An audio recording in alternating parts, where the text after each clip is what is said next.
Hello everybody, my name is Ann Théato and welcome to the Psychic Matters podcast, episode number 16. If you're someone who feels your spiritual path keeps being interrupted due to you having to deal with life's challenges instead, you are not alone. Dublin-based spiritual medium and psychic Susan Hughes spent quite some time caring for her elderly mother, which forced her to examine in depth her strict upbringing and helped her to strip back the layers of fear and guilt placed upon her young shoulders. In this episode, Susan discusses how difficult it can be at times to keep following your spiritual path when life challenges get in the way, or when people who are meant to be the closest to you tell you that you're not enough, or that because you feel, see, hear, or know of spirit people, that there is something wrong with you. Susan talks with great passion about how she finally came to terms with her innate psychic and mediumship abilities, and how she places great faith in a spirit world that assists her on a daily basis. I'm here today with spiritual medium and psychic Susan Hughes. Susan, welcome to Psychic Matters. Hi, Anne. Thanks ever so much for inviting me to have a chat with you. Oh gosh, it's a pleasure, and I can't wait to hear all about your work and what you do. So, handing over to you, Susan. Tell everyone where you live, who you are, and what you're about. Okay, well, I am a Susan Hughes, and I live in Dublin, Ireland, and I am born and bred. I haven't moved, although I like to travel around and see things. I do like to come home. Just to give a little bit of information of how my spiritual side manifested and how I learned I was a psychic and a medium. I am from a Catholic family of 7 children, and many people will know that religions and Catholicism in particular a lot of it is based on fear. So I grew up in quite a fearful, constricted, controlled childhood where you found it difficult to express yourself wholly and fully. And I was the 6th of 7 children, so I'm an Irish twin. Many people in the world will know about them. So I'm sure my mum was quite fed up having children. Life was a bit different for me as a child. Moving on from there, I knew I was different. I kept having these funny experiences, but I was always a bit envious of those mediums who said, oh, I saw my granddad, or I saw my grandmother, I was 2 and I was 4. I never saw that. That never happened. So I was kind of going, oh, well, maybe I'm not a medium because I didn't experience that, although I did experience other things. So moving on then to my late teens, I was 18 and found myself pregnant, which you can imagine in Ireland. In those days, young women who were pregnant and not married were called unmarried mothers, whereas today they're single parents, which is a much nicer adjective to use. I was really struggling with trying to work out, what am I doing on this earth? There needs to be more to this life to make it easier to live through, if there was a reason for it.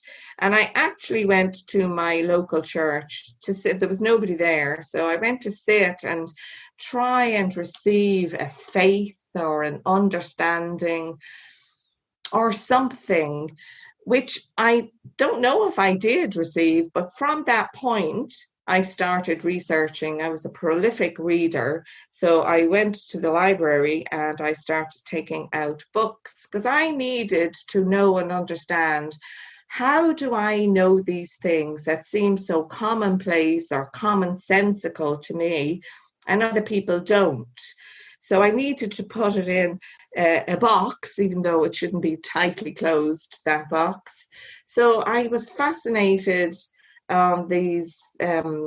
these books, psychology, and then I started looking into near-death experiences, and then I got a book about psychism, and I actually taught myself using these books, or this particular book, to do psychic readings using playing cards. which were aplenty in our house. Being Irish, you'd spend a lot of time playing cards because the weather doesn't permit outside. And so I got a bit of a fright because things that I were seeing were actually happening. So I got a bit of a fright and I left it to the side. Now, that would have been my early 20s then. So I got married, had a couple of more children, delightfully so.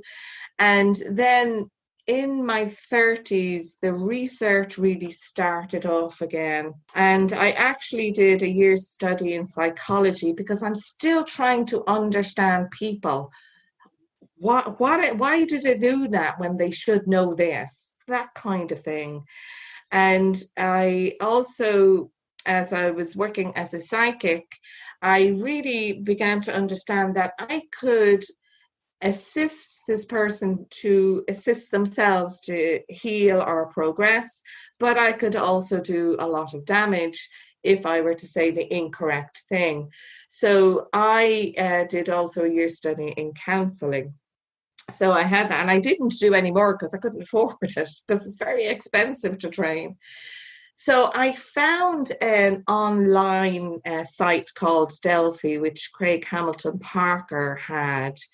And on there, I discovered I was a medium. And I can tell you, the first time I experienced the energy of a guide, I was terrified because I hadn't a clue what that was about. And I actually shut the computer down. I just meant I can't handle that. But I went further in questioning it. And so obviously they don't frighten me now. It's the power of the energy. So I began to go to England to Violet Kipling and Minister Doris Smith to do training. I did that twice a year. Now, at that point, I didn't know about the SNU or spiritualists. I just knew I needed to find out more about what is going on. I needed to find out the truth of it. So I would be a truth seeker. And you would know, Anne, the way I would, and many people who have the sensitivities, we know when people are not telling the truth. But we learn as we mature to not be as blatant and pointing the finger, because when you're pointing the finger out, there's four pointing back, that kind of way. Yes. So I went and I did all these studies, and I was very lucky because Vi and Doris invited fabulous tutors to teach. And it was there at one of these events, and I think it was in Middlesbrough. We went for a break, and I wasn't going to go back. I was staying in a little place across the way. I wasn't going to go back for the afternoon session. I was tired, but I went, I better go back. Vi'll kill me. So I went back, and the room was all set up. There was an empty chair at the front. There was 3 other people sitting there, and it was a spiritual naming service. And I was one of the chosen students to get it done. Now, the person who gave me my spiritual name was Minister Eric Hatton. Now, I didn't know him other than this is a really nice man. He's a beautiful man, and his wife Heather was there that weekend also. Beautiful people. Now, since after that, I discovered he had been president of the SNU and he was big, high up. But he was an inspiration to me, because this was a genuine person. On this online site, Delphi, I met, it's worldwide, obviously, as the web is open to everywhere. And I became a teacher on that site eventually. I realized now, looking forward all these years, that I got a great grounding in spiritualism. And then moving forward, I am a CSNU in speaking and demonstrating, and I am in process of getting my official SNU teacher training badge. So in between all of that, life has to go on. And the struggles I had with having this faith and this knowing and this understanding about what can be and things can be better, it was rather difficult at times. And people can be plain nasty, Anne, can't they? They can be just plain nasty. And it doesn't matter if they're spiritualists or non-spiritualists. If people haven't discovered themselves and how to deal with themselves, they're going to try and pull other people down. Now, it is said in Ireland, we're a country of begrudgery. I don't like that really, because I think we're great. But I do know some people don't like people going up the ladder, you know, that kind of way, instead of us all encouraging each other. So at one point, I spoke with Violet online, and I left the move. I left spiritualism. I left mediumship. And so I said, I was so naive that I thought if you were a spiritualist, you who truly were living through your spirit self, you truly were goodness and light, even though life was going to go on. But it turned out it wasn't true. So my naivety was, I got a bit of a kick up the bum. However, I did go back to it, thankfully. Now, during this time, I had very little support emotionally or financially around me to do all of these things that I did, because everything I learned, I had 1,000 more things to learn. And it still happens, everything I learn leads to other things that you need to learn. That's very true. You go down a rabbit hole, and then you go down another little line of inquiry and another line of inquiry. That's totally it. It's just I just don't understand people who think they know it all, because nobody can know it all. There's so much to know, and that's not to learn. That's not just within spiritualism, it's within life itself. Yes. Yeah, that's right. Let me pause you for a moment, because Sure. I know that there's lots to come, and that's very exciting, but I'd like to go back, if I may. You talk about when you were young that you never saw dead people like other people have seen. You get an indication that they're a medium by seeing, I don't know, shadows or figures when they're little. So you didn't do that, but you did say you experienced other things. Can you enlighten us what those other things might have been? Sure. So it was my understanding, it's like I just knew things. And I remember I'm a shy child, a quiet child, and yet I was called cheeky because I used to say things that I suppose shouldn't be said because they were truthful and honest. No, it wasn't. They were nasty.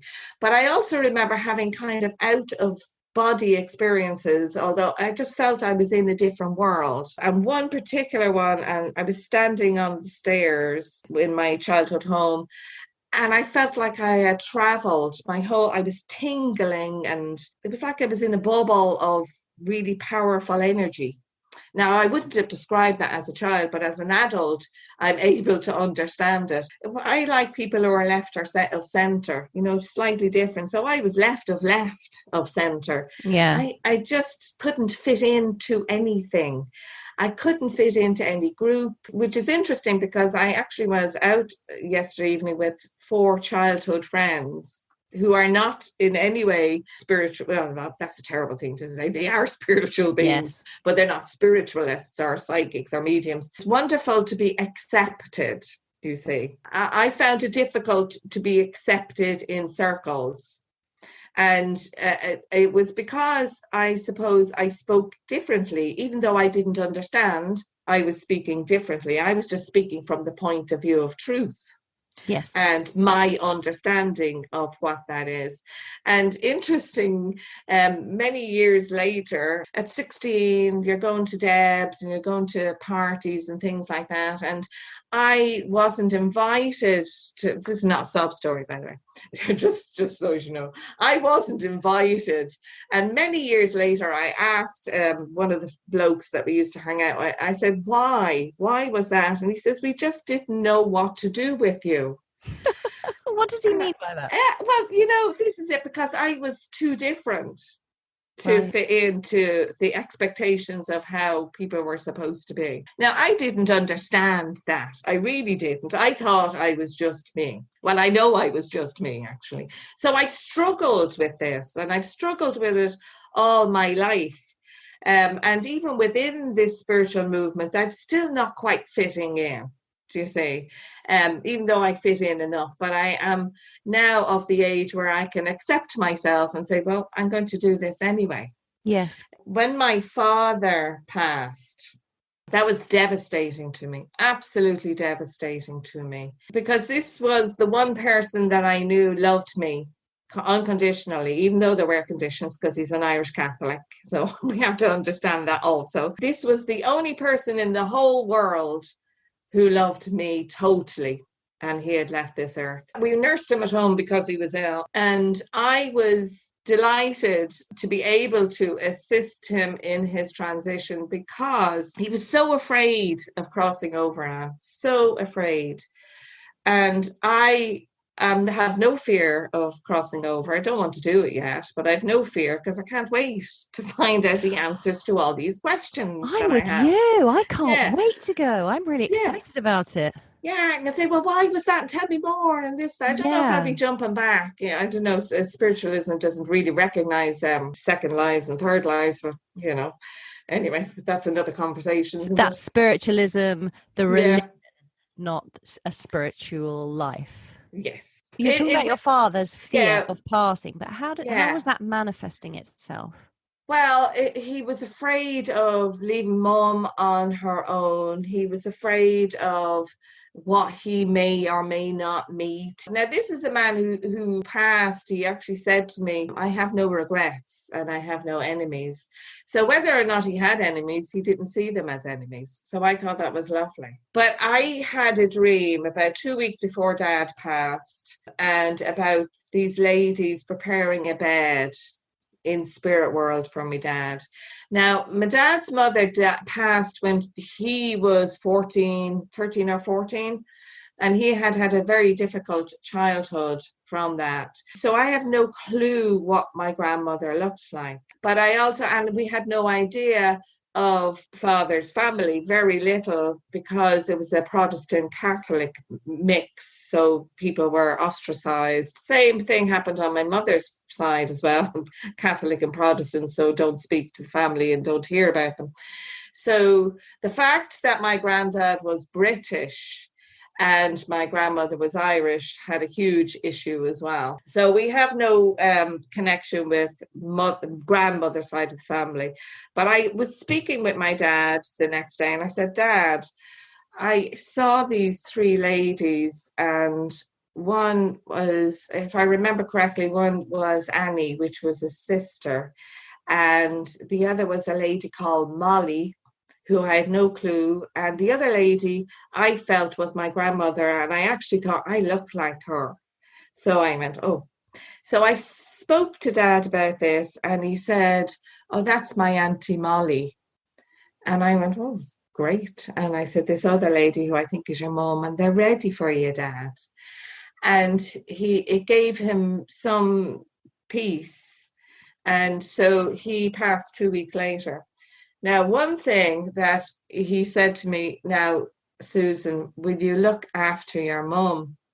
And I said, you know what, Dad, if you weren't dying, I'd kill you because that's a challenge. That's a challenge. This Irish woman who was so used to everyone looking after her. But I did, because I love my mum. She has passed. She passed April 25th this year. Oh, so sorry to hear that. Yeah, I know. But you know what? She was a great age. We called her the Elder Perry because that was her maiden name. And she was 88. And Okay.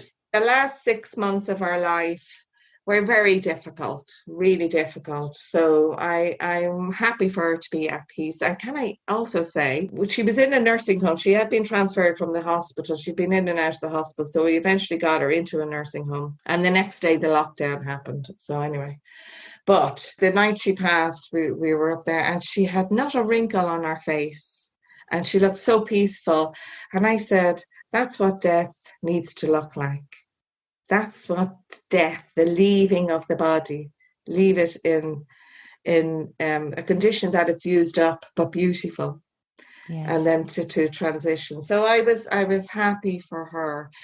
But I missed my father. I still do, awfully, terribly, terribly, terribly. And I still chat with him. And I know that he comes around me a lot because I can feel him and sense him. And Mum, then I looked after, these last 7 years, I became her official carer, which was difficult because she was a difficult woman. Yes. Mothers You can be know, difficult. yeah, she was a difficult woman. And even though we got lovely when she passed, oh, I remember, and she was lovely, and she's this. And I said, are we talking about the same woman? But Mm. she was lovely in that way. So, but so during all these times, I am trying to maintain my studies, my faith, my understanding. Where am I to go with my mediumship? What am I to do? And healing. Everyone kept saying, "Oh, you're a healer," and I said, "Well, everybody's a healer. It's what fashion or what method or modality they wish to, put that out." So I chose to use. I'm quite good with words most of the time. Sometimes I get tongue-tied. But when I'm in that space, in that energy space, and I love the psychic part of that soul connection with another, when the two souls can connect and reach that understanding.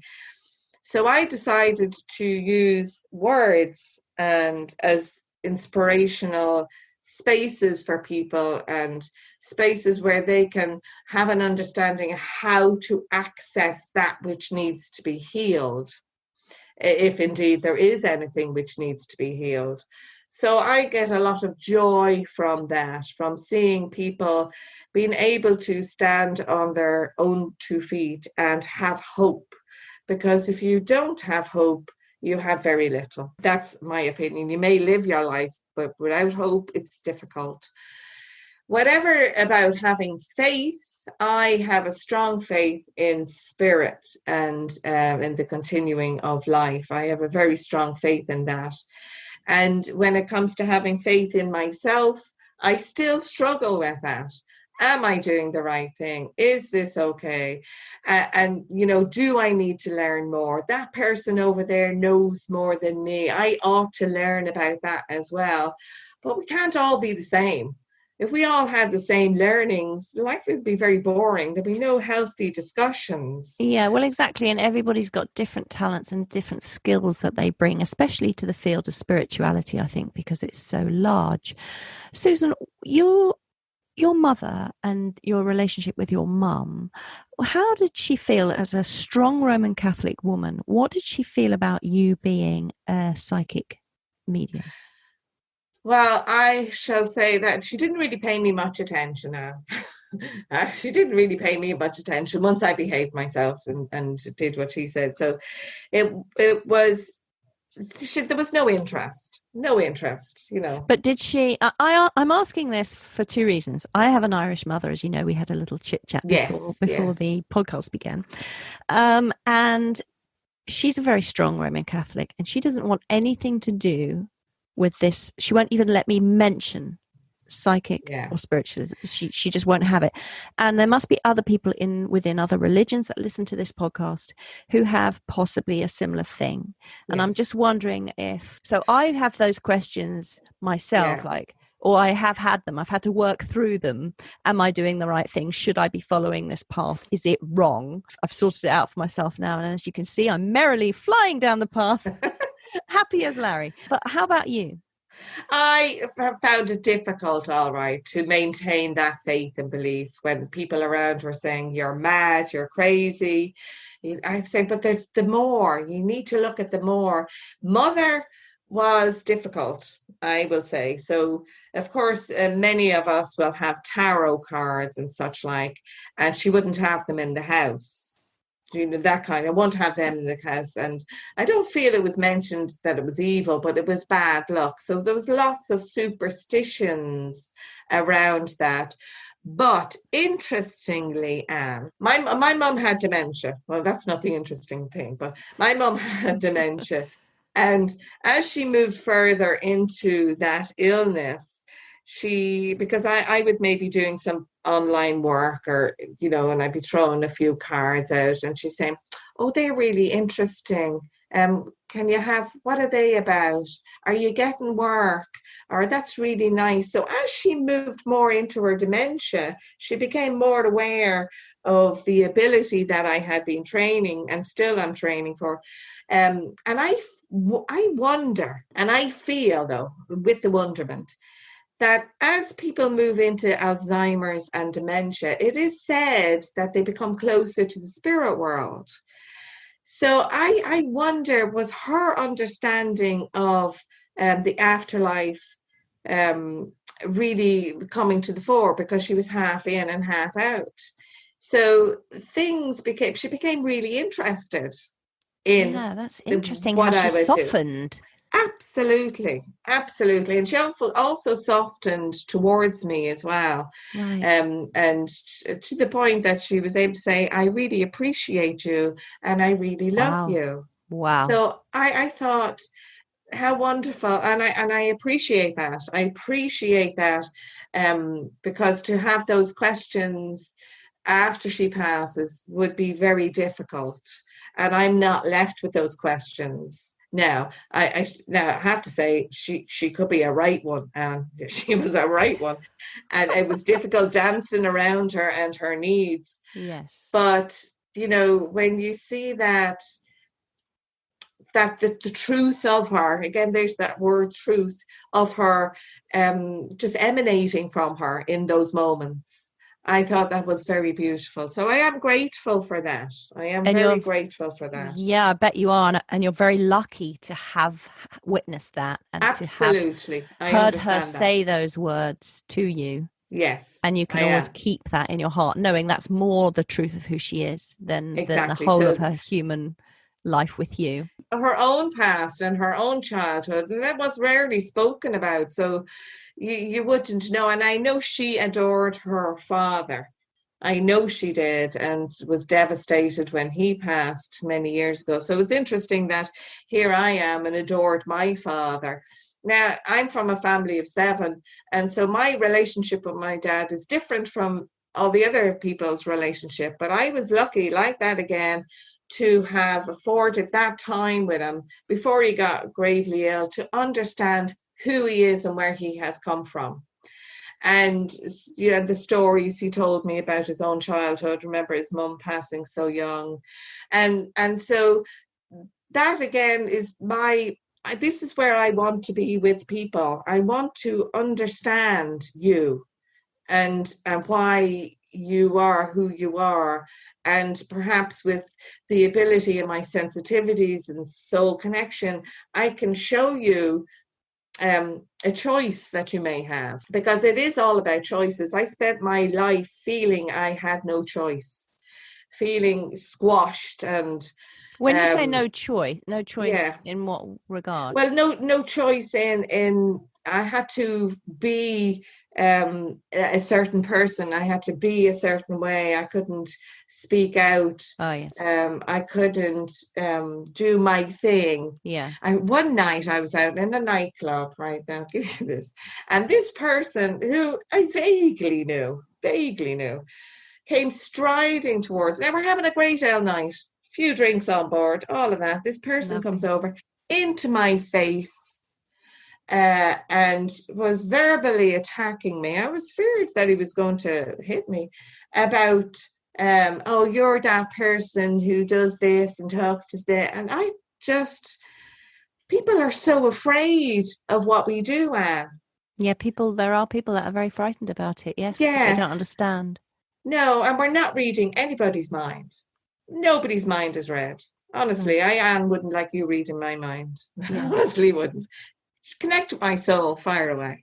yeah. So it's all of those incidences makes it very difficult to maintain your awareness in a positive light. I do know there's a story in the back of my mind, and I mentioned it to Mavis Matilla is a mentor of mine now, and I mentioned it to her, and she said, "No, that's not a story I told you. I think it must have been Vi or Doris." And they spoke about this woman in her faith.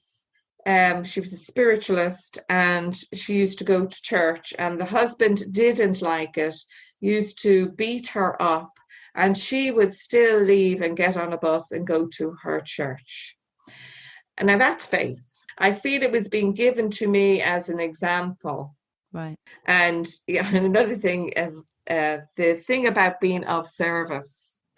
Now, again, Irish girl, 4 brothers, 2 sisters. I'm not going to be anybody's servant. How dare they ask me of that?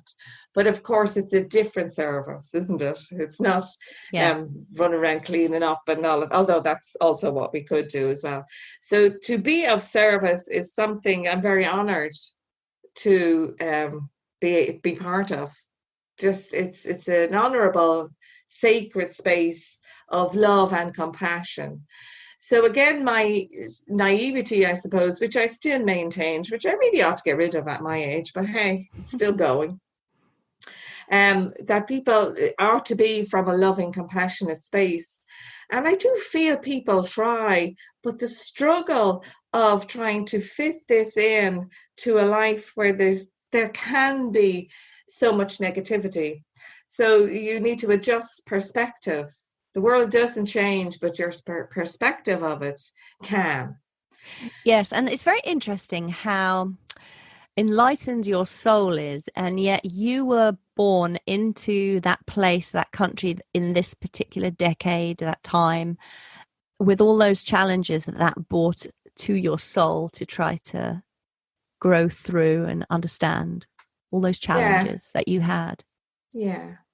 And I do wonder, because I would say sometimes, lads, really, come on, really? You want me to do that? Or what's going to happen next? Because every time you feel you have a foothold on the next part, other parts of your life just come thundering down.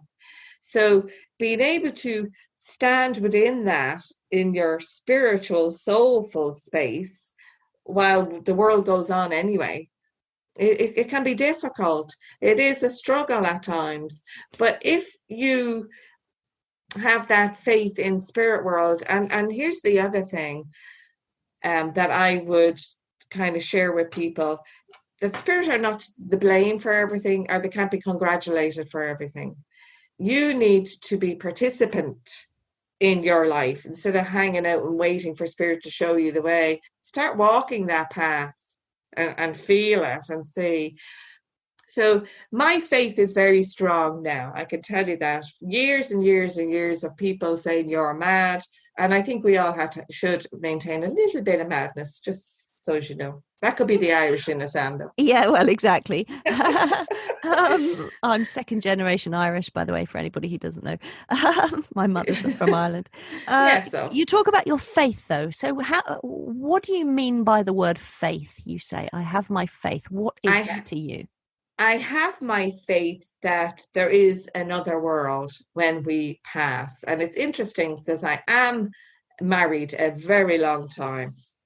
A very, very long time. For someone so young, I'm married a very long time. Yes. But he and I have different opinions. Now, I will tell you that I feel he is a spiritual person, and I know the goodness and kindness that is within him, but we have different opinions. And of course, him being a man thinks he's right. And of course, me being me, say, yeah, we'll see. So he believes there may be nothing when we leave our physical body. And I totally believe there is another world waiting to welcome us home. So I say to him, well, one of us is right, and either way, we're both going to be okay. Yeah. But my faith, because I've touched it, I see people from spirit world, I sense it, I feel it, and that does keep me going in those times.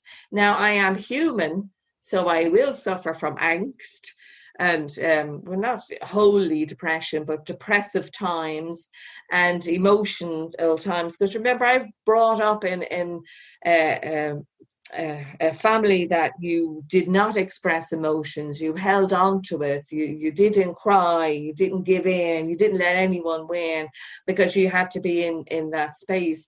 And now I'm so accepting of other people and their journey that it's my faith that I know there is goodness in everyone, and I know that there is a beautiful other world that is there supporting me, and I will return home to that when this body of mine decides to give up. Now, during my life, speaking of bodies giving up, I've had many illnesses. So I know many mediums and psychics, but mediums specifically have had grave illnesses. I myself have MS, and I also had skin cancer, which is interesting because I'm the one who was telling everyone to put on the sunscreen, put on the sunscreen. So obviously it was from childhood when should we all be running around getting burnt. And then I had severe issues with a gallbladder, and it went on for years. So eventually I had an operation to try fix it.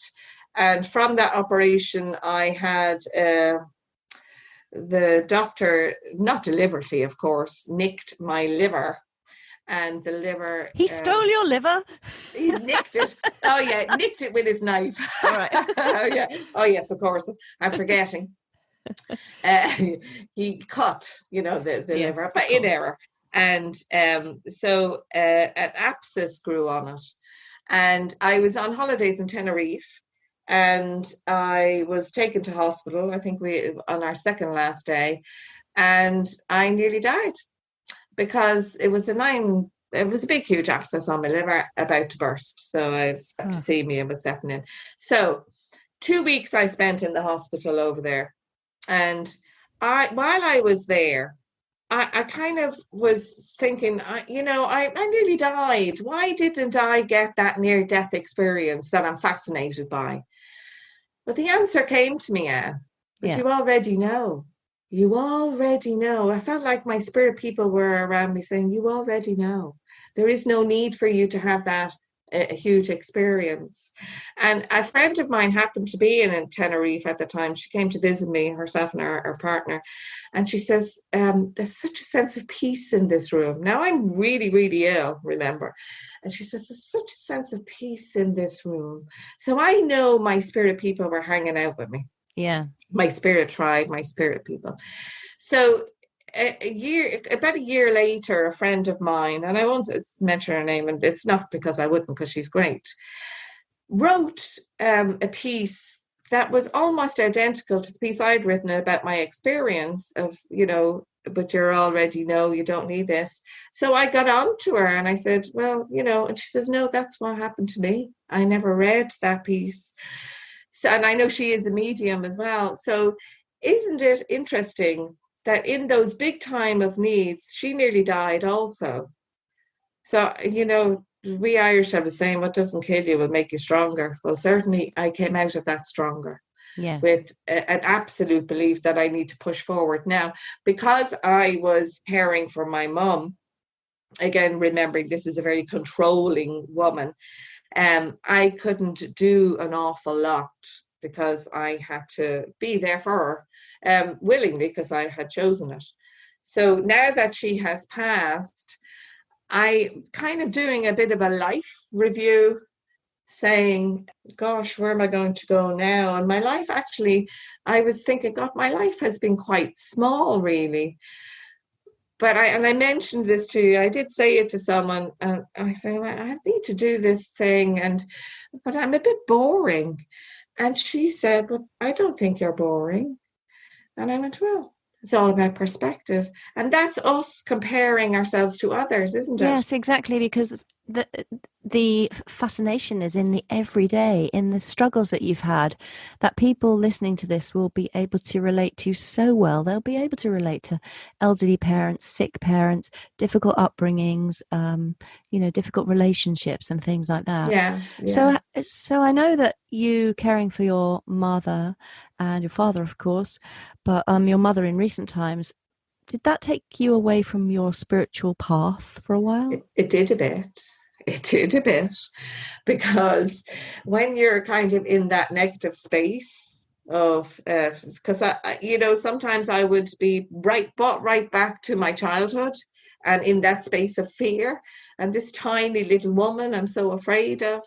But as time progressed, I was able to accept it more.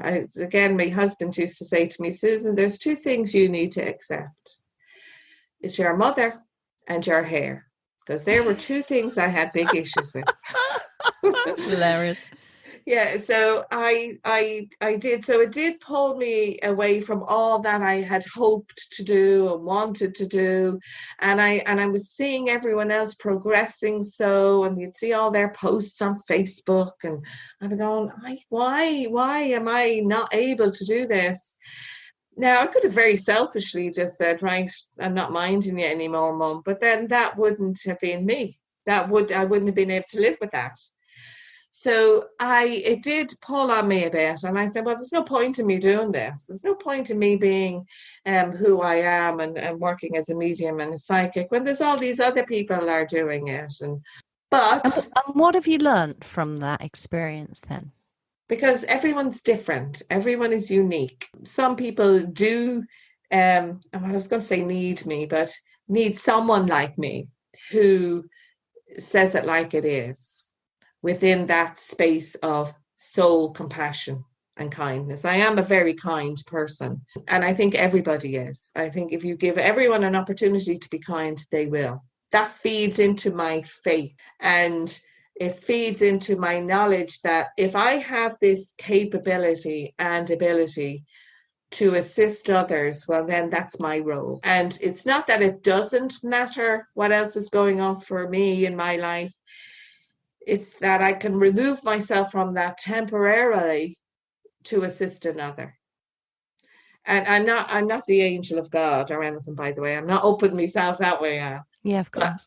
But I am saying if you find your role, go for it. Until the point where it changes and you need to adapt to it, other things. I'm back working now, and I'm trying to up my profile, I suppose, a wee bit. Yeah.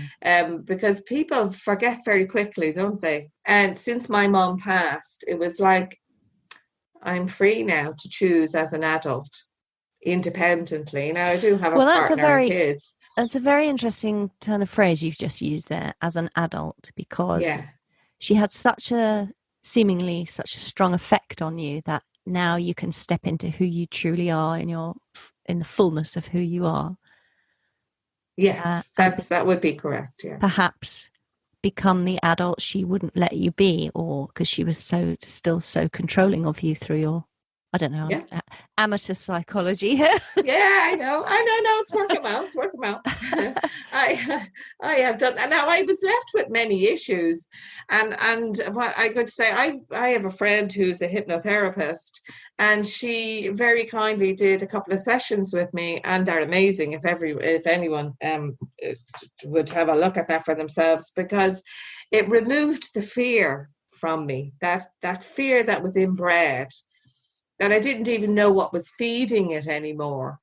And so I am less fearful now.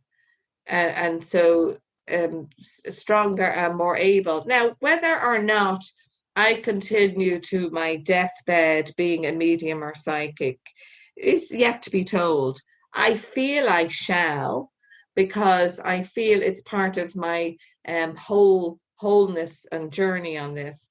My mother now is in spirit world, and so therefore she will be an assistant, a helper for me, because I know that her own inadequacies in lack of being able to express emotion that I know she felt no longer exists. So the purity of my mum can be with me now. That little snippets that I saw before she passed through the dementia. I'm excited now. I feel free. I feel I'm an adult, and I am 56. Don't tell anyone that. I will tell no one. Don't tell anyone that. And so isn't it interesting? It's not till the age of 56, and I'm sure many will understand what I'm trying to share, that we at some point in our life we come into our own. And it's not until we actually do that we realize that all those other times have only fed this moment. Part of my journey needs to be a teaching aspect, just to share others how they can not benefit as such, but how they can be true to themselves. And of course, my grounding would be in mediumship and psychism. So that's where I would be teaching it, because I feel, and I may be wrong, but the ego that everyone seems to be always banging on about is a requirement in human nature. It's the imbalance of that causes the issue. My hope would be to assist people to maintain balance and take in information like a sponge. Many years ago, like I mentioned before, Vi Kipling said to me, if it's too much information, take only what you need at this moment, because the other information can be accessed at a later date. So too much information is as bad as no information. That's what I feel. So I would feel that moving forward, I would like to access that teaching aspect for me. And I couldn't set up any dates or appointments as such, because I may have to drop them at the last minute. Well, that's the trouble when you're caring for somebody else, or you're homeschooling your children, as many people have been doing.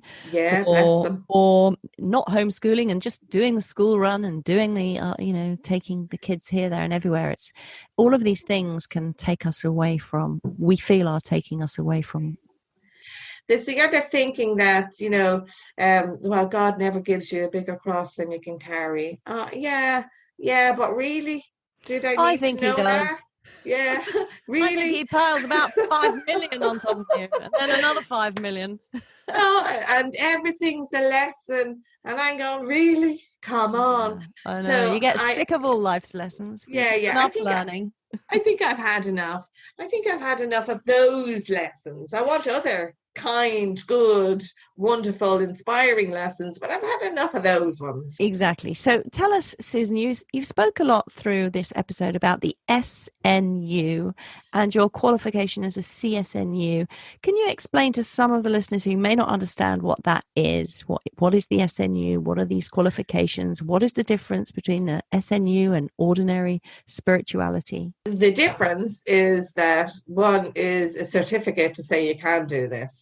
That's what it is. The SNU, the Spiritualist National Union, which is British-based, and remember, I'm Irish, so there's not much SNU stuff within the Republic of Ireland, and I think there's only one in Northern Ireland, but it's prolific throughout Britain, Scotland, Wales, and England, and it is a spiritualist movement.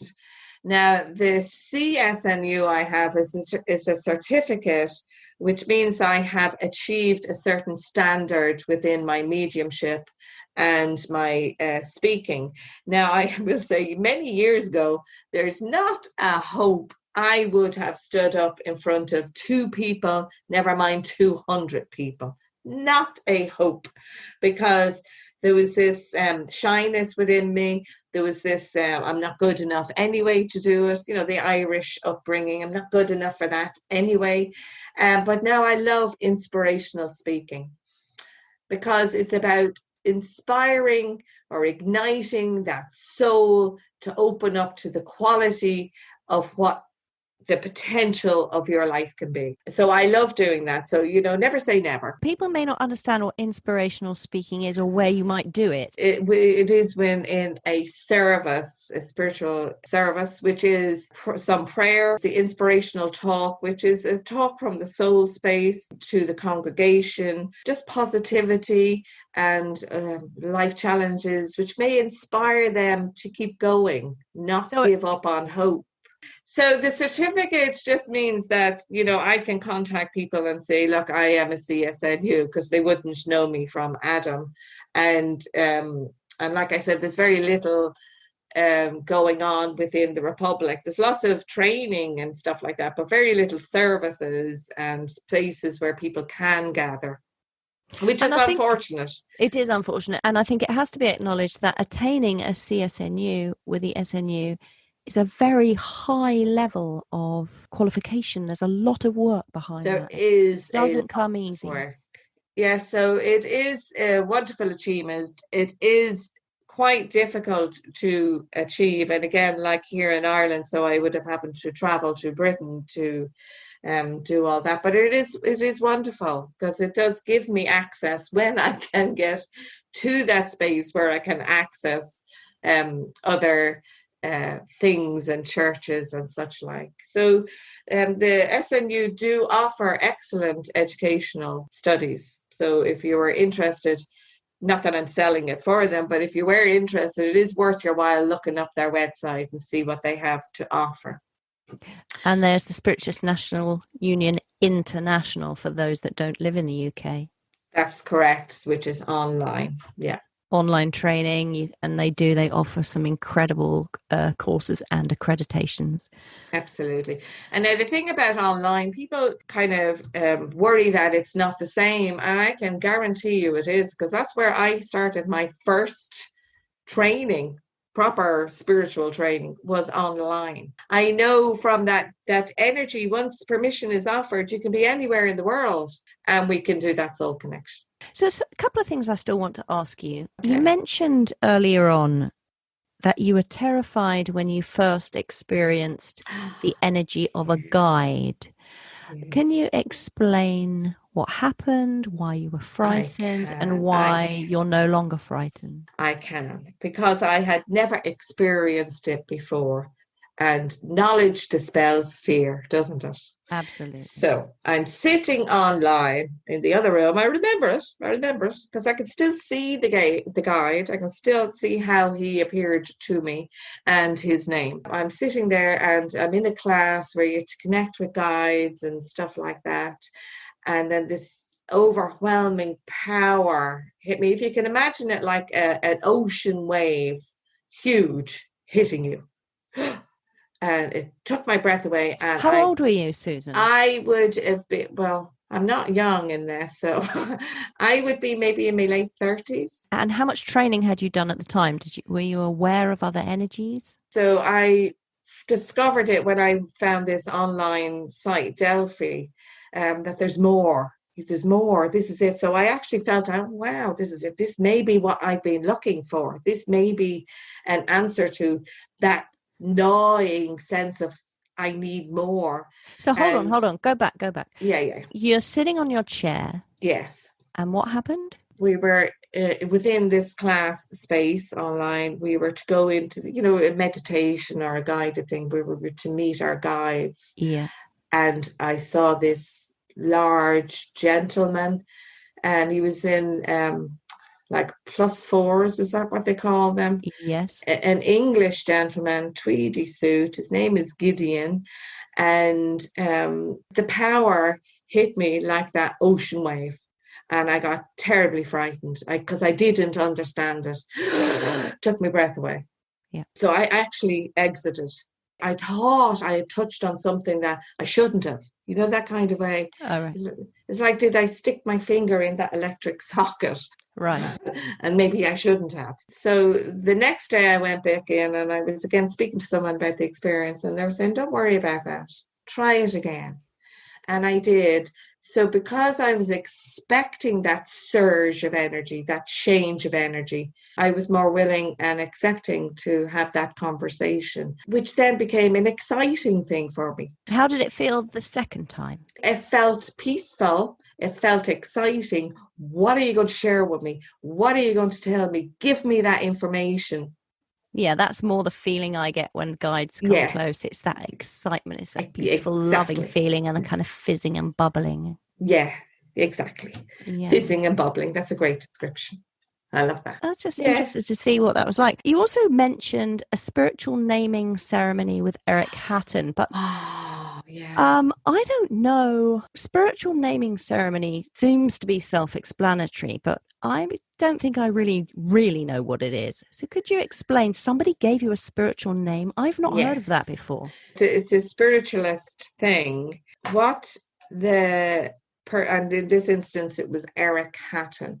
And so they sit with their spirit guides and they receive a name for the person they're doing the ceremony for, because that is the name that they are, or the quality or whatever that they're known in spirit world. Ah, I see. So listen, because this is a bit funny and a bit strange, because welcome to my life. Nothing is ever straightforward. So my given name was Diadem, Diadem. Uh-huh.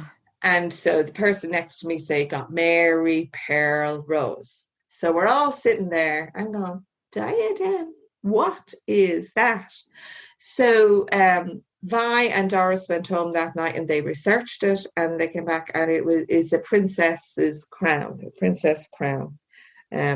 So they brought back in a little child's tiara and a little child's wand, and they had a little card written out. So my name is Diadem now, which is princess, which is very interesting because I'm not saying I'm a princess, by the way, but it was interesting because on that online site that I spoke to you about, a couple of friends called me princess. I would call them empress or queen. We had these nicknames, and mine was princess. So isn't that interesting? Wow, that is interesting. He knew nothing about that, obviously. Exactly. Yeah, exactly, because it was years before. So it's very interesting that now, again, I'm not, ego, princess, all of that, but it is nice to know. And I am a Leo as well. So this is the royalty side of us, us Leos, the regal side. But it is nice to know that someone of stature can assist. And again, I'm not talking about me, but people can look up to people. When I discovered that, and of course I'm generally a humble person anyway, and shy and very hesitant about coming forward, but I thought the ceremony was absolutely beautiful because it gives you an inspirational inkling of how spirit world perceives you and where you would need to push forward. So yeah, it is lovely. It is a lovely thing.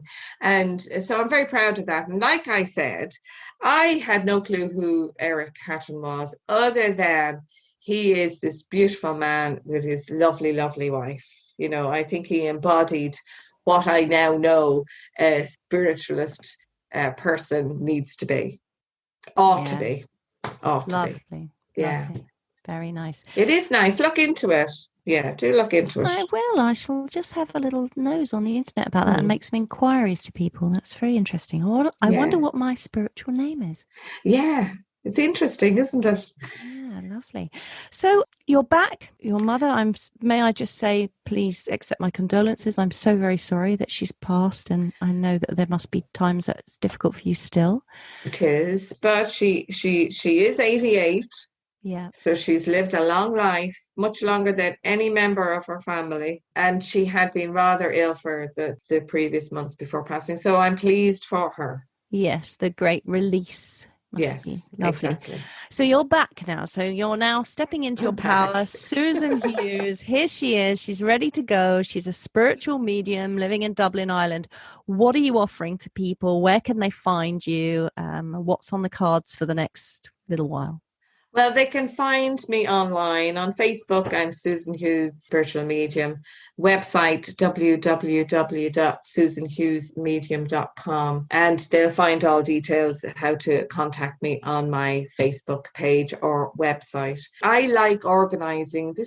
This is where part of the controlling aspect of my life comes to the fore, because to be a good organizer, you need to be a bit of a controller. So I loved organizing things, because even though I couldn't invest my whole time personally to teach and to do shows, I suppose people like to call them, I like inviting those who I absolutely respect and know that have a fund of knowledge to share with others. So the likes of Mavis Patilla, Tony Stockwell, who I know that you know well, Yes.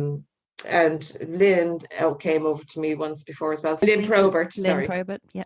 This is what I was able to do while I couldn't do all that I needed and wanted to do. So that kind of kept my finger in the pie. But again, like I said, as a bit of a controller, I liked being in control of that. So Tony does come over to me. This is about the fifth year, but we were due to go to Kinsale in County Cork. And of course, with the coronavirus, we decided, for health and safety reasons, shouldn't be doing it in person. So it's moved to online. But again, on my Facebook page or website, those details are there.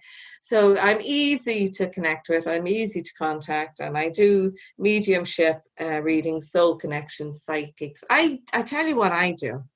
whatever is needed on the day, that's what I'm drawn to do. So people may come to me wanting one particular thing, and my spirit team are showing me that this needs to be looked at or reviewed. And I like that. Nothing is ever the same. So I like it. I like it a lot. So Tony Stockwell and Mavis Patilla, are they on the cards to come soon? And do you have plans to invite Lynn Probert back again?